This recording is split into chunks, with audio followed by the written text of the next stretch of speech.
Good morning. Herald starts today with, in the centre pages, with an op-ed, Herald view, kind of editorial. And it's headed, "Candour welcomed in Indyref2 debate." So that sounds good. It also makes a statement which promises much positivity.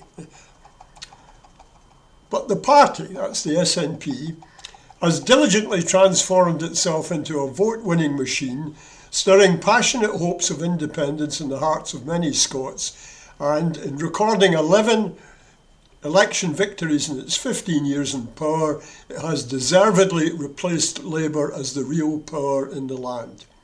Successive election results in Scotland, parliamentary and local, have shown that the SNP has a genuine mandate to push for a referendum. Well, that's fine. But it then rather drifts into Old Herald, which very definitely has a unionist bias, regardless of its protestations to the contrary. And it goes on to say things like, Nicola Sturgeon must avoid bluster and evasion.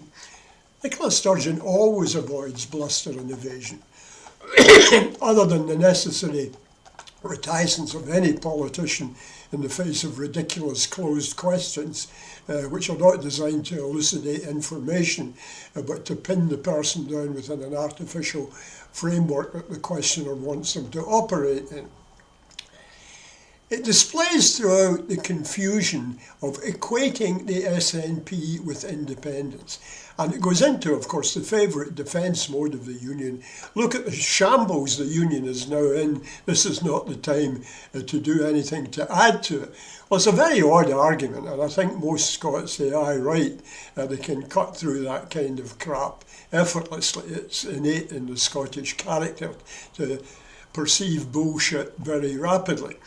The fact is, they document fairly the absolute bloody mess that the union is in, both economically, in terms of its policy, in terms of its moral status in the world. And they're telling us that because of all this, we mustn't make this worse by calling a referendum to decide the most fundamental underpinning to the thing. When the ship that's towing you is hauled below the waterline and the captain is mad and the crew are running about aimlessly, that's not the time to say to the seaworthy vessel you're dragging along behind you, this is not the time. If ever there was a time, this is the time for independence. And Scots will recognise that when it comes.